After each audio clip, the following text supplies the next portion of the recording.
யூதித்து. அதிகாரம் 8. யூதித்து வழியாக கிடைத்த வெற்றி. கைம்பெண் யூதித்து. அக்காலத்தில் யூதித்து இதை பற்றி கேள்விப்பட்டார். யூதித்து மெராரியின் மகள், மெராரி ஓசியின் மகன், ஓசு யோசேப்பின் மகன், யோசேப்பு ஓசியேலின் மகன், ஓசியேல் எல்கியாவின் மகன், எல்கியா அனனியாவின் மகன், அனனியா கிதியோனின் மகன், கிதியோன் ரெபாயிம் மகன், ரெபாயிம் அகிதூபின் மகன், அகிதூபு எலியாவின் மகன், எலியா இல்கியாவின் மகன், இல்கியா எலியாபின் மகன், எலியாபு நத்தனியேலின் மகன், நத்தனியேல் சலாமியேலின் மகன், சலாமியேல் சரசதாயின் மகன், சரசதாய் இஸ்ரேலின் மகன். யூதித்தின் கணவர் மனாசே. அவர்கள் இருவரும் ஒரே குடும்பத்தைச் சேர்ந்தவர்கள்.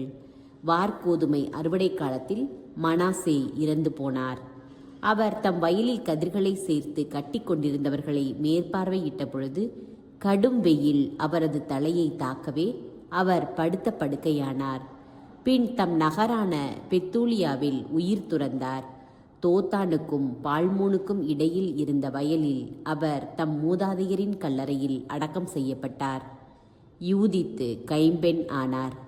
3 ஆண்டு 4 மாதமாய் தம் இல்லத்திலேயே இருந்தார். தம் வீட்டின் மேல்தளத்தில் தமக்காக கூடாரம் ஒன்று அமைத்து கொண்டார். இடுப்பில் சாக்கு உடை உடுத்தி இருந்தார். கைம்பெண்ணுக்குரிய ஆடைகளை அணிந்திருந்தார். தம் கைமை காலத்தில் ஓய்வு நாளுக்கு முந்தின நாளும் ஓய்வு நாள் அன்றும் அம்மாவாசைக்கு முந்தின நாளும் அம்மாவாசை அன்றும் இஸ்ரேல் இனத்தாருக்குரிய திருநாள்கள் மகிழ்ச்சியின் நாள்களை தவிர மற்ற நாள்களில் நோன்பிருந்து வந்தார். அவர் பார்வைக்கு அழகானவர், தோற்றத்தில் எழில்மிக்கவர். ஆண் பெண் பணியாளர்களோடு பொன் வெள்ளி கால்நடைகள் வயல்கள் ஆகியவற்றை அவர் கணவர் மனாசே அவருக்கு விட்டு சென்றிருந்தார். இவையெல்லாம் யூதித்தின் உடைமைகளாயின. யூதித்து கடவுளுக்கு மிகவும் அஞ்சி நடந்தார். அவரை பற்றி யாரும் தவறாக பேசியதில்லை. யூதித்தும் நகரின் மூப்பர்களும்.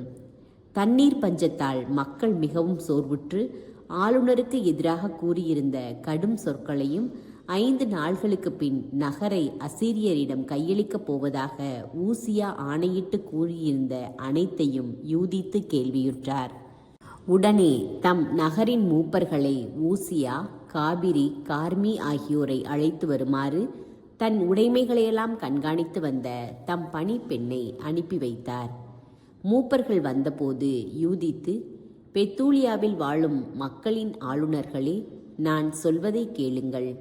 இன்று மக்களிடம் நீங்கள் கூறிய சொற்கள் முறையற்றவை. ஆண்டவர் தம் மனதை மாற்றி குறித்த நாளுக்குள் நமக்கு உதவி அளிக்காவிடில் இந்த நகரை நம் எதிரிகளிடம் ஒப்புவிக்கப் போவதாக நீங்கள் உறுதியளித்து கடவுள் மேல் ஆணையிட்டிருக்கிறீர்கள். இன்று கடவுளை சோதிக்க நீங்கள் யார்? மனிதர் நடுவே கடவுளுக்கு மேலாக உங்களையே உயர்த்தி கொள்ள நீங்கள் யார்? இப்போது எல்லாம் வல்ல ஆண்டவரை சோதிக்கின்றீர்கள். ஆனால் நீங்கள் எதையும் என்றுமே அறிந்து கொள்ளப் போவதில்லை. மனித உள்ளத்தின் ஆழத்தையே நீங்கள் காண முடியாது. மனித மனம் நினைப்பதையே நீங்கள் உணர முடியாது. அவ்வாறிருக்க இவற்றையெல்லாம் படைத்த கடவுளை எவ்வாறு உங்களால் தேடி அறிய முடியும்? அவருடைய எண்ணத்தை எவ்வாறு புரிந்து கொள்ள முடியும்? அவருடைய திட்டத்தை எவ்வாறு தெரிந்து கொள்ள முடியும்? சகோதரர்களே, நம் கடவுளாகிய ஆண்டவரின் சினத்தை தூண்டிவிடாதீர்கள். இந்த 5 நாள்களில் நமக்கு உதவி புரிய அவருக்கு விருப்பமில்லை என்றாலும் அவருக்கு விருப்பமான எந்த நேரத்திலும் நம்மை பாதுகாக்கவோ நம் பகைவர்கள் காண நம்மை அழித்துவிடவோ அவருக்கு ஆற்றல் உண்டு. நம் கடவுளாகிய ஆண்டவரின் திட்டங்களுக்கு நிபந்தனைகள் விதிக்காதீர்கள். ஏனெனில் மனிதரை அச்சுறுத்துவது போல கடவுளை அச்சுறுத்த முடியாது. மானிடரை மன்றாடினால் மாற்றுவது போல் ஆண்டவரையும் மாற்ற முடியாது. எனவே அவரிடமிருந்து மீட்பை எதிர்பார்ப்பவர்களாய் நமக்கு உதவி செய்ய அவரை மன்றாடுவோம். அவருக்கு விருப்பமானால் அவர் நமது மன்றாட்டுக்கு செவிசாய்ப்பார். முற்காலத்தில் நடந்தது போல நம் தலைமுறையில் நாம் வாழும் இக்காலத்தில் நம்மில் எந்த குலமோ குடும்பமோ நாடோ நகரமோ கையால் உருவாக்கப்பட்ட சிலைகளை தெய்வங்களாக வணங்கியதில்லை. அவ்வாறு வணங்கியதால்தான் நம் மூதாதையர்கள் வாளுக்கிரையாகி சூறையாடப்பட்டு நம் எதிரிகளின் முன்னிலையில் அறவே அழிந்தார்கள். நாம் ஆண்டவரை தவிர வேறு கடவுளை அறிந்ததில்லை. அதனால் அவர் நம்மையோ நம் இனத்தாருள் எவரையுமோ வெறுத்து ஒதுக்க மாட்டார் என நம்புகிறோம். நாம் பிடிபட்டால் யூதேயா முழுவதுமே பிடிபடும். நம் திருவிடம் கொள்ளையடிக்கப்படும். அதன் தூய்மை கேட்டுக்கு கழுவாயாக நாம் குருதி சிந்த வேண்டியிருக்கும். நம் சகோதரர்களின் படுகொலை, நாட்டின் சிறைப்பட்ட நிலை, நமது உரிமை சொத்தின் பால்நிலை ஆகியவற்றிற்கெல்லாம் நாம் அடிமைகளாய் இருக்கும் இடமெங்கும் வேற்றினத்தார் நடுவே நாம் பொறுப்பு ஏற்க செய்வார். நம்மை அடிமைப்படுத்தியோர் முன்னிலையில் ஏளன பேச்சுக்கும் பழி சொல்லுக்கும் ஆளாவோம். நம்முடைய அடிமை நிலை நமக்கு சாதகமாய் அமையாது. நம் கடவுளாகிய ஆண்டவர் அதை நமக்கு இகழ்ச்சியாக மாற்றுவார். உடன்பிறப்புகளே, இவ்வேளையில் நம் சகோதரர்களுக்கு நாம் எடுத்துக்காட்டாக விளங்குவோம். ஏனென்றால் அவர்கள் உயிர் நம் கையில் உள்ளது. அவ்வாறே திருவிடமும் கோவிலும் பலிபீடமும் நம் பொறுப்பில் உள்ளன. எனினும் நம் கடவுளாகிய ஆண்டவருக்கு நன்றி செலுத்துவோம். ஏனெனில் நம் மூதாதையரை அவர் சோதித்தது போல நம்மையும் சோதிக்கிறார். அவர் ஆபிரகாமுக்கு என்ன செய்தார் என்பதையும், ஈசாக்கை எவ்வாறு சோதித்தார் என்பதையும், யாக்கோபு தம் தாய்மாமன் லாபானின் ஆடுகளை வட மெசபத்தோமியாவில் மேய்ந்து கொண்டிருந்த போது அவருக்கு என்ன நிகழ்ந்தது என்பதையும் எண்ணி பாருங்கள். ஆண்டவர் இவ்வாறு அவர்களின் உள்ளங்களை சோதித்தறியும் பொருட்டு அவர்களை நெருப்பில் புடமிட்டது போல நம்மையும் புடமிடவில்லை, நம்மை பழிவாங்கவும் இல்லை. ஆனால் தமக்கு நெருக்கமாய் உள்ளோரை எச்சரிக்கும்படி தண்டிக்கிறார். பின் ஊசியா யூதித்திடம் மறுமொழியாக, நீ சொன்னதெல்லாம் உண்மையே. உன் சொற்களை மறித்து பேசுவோர் யாரும் இல்லை. உனது ஞானம் முதன்முறையாக இன்று வெளிப்படவில்லை. உன் இளமை முதலே உன் அறிவு கூர்மையை மக்கள் யாவரும் அறிவர். நீ நல்ல உள்ளம் கொண்டவள்.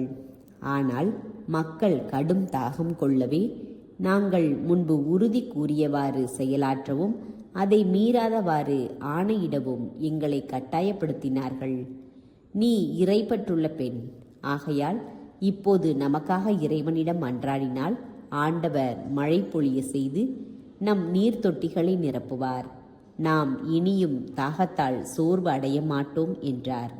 அதற்கு யூதித்து அவர்களிடம், நான் சொல்வதை கேளுங்கள். நான் செய்யப்போகும் செயல் நம் வழிமுறையினர் நடுவே தலைமுறை தலைமுறையாய் நினைவு கூறப்படும். நீங்கள் இன்று இரவு நகர வாயில் அருகே வந்து நில்லுங்கள். அப்போது நான் என் பணி பெண்ணுடன் வெளியே செல்வேன்.